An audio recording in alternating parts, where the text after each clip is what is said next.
Хаа та чинь түрүүхэн энд нэг ходог өнгөрөөл орлоо гэсэн яасан бэ? Одоо сони юм да. Хан одоо энийг одоо насаараа явсан одоо ингэ төөрнө та сонсохгүй. Одоо энэ амлахын гол гэдэг одоо энэ хүнд нэг амлахын гол гараад тэгэл хойшоо эргэл хавар жаруунд орчих юмсан. Яах юм яхаа тэгээд одоо энэ чинь хурдан очихгүй болохоо байлаа.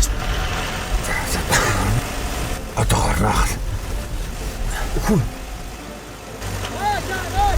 Тэр мөрдөө дагараа гэдэг. Наач юу шүү. Наач өөрөө ороод заашгүй мэгч. Санаа зовтгоо минь. Одоо ингэж яваад орж байгаа байхгүй юу?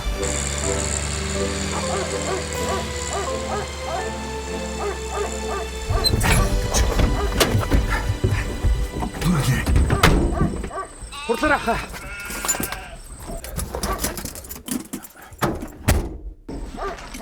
За түүнд битгий сандраар. Хүмүүс чинь тэгэл эмч хүндэл итгэдэг юм штэ.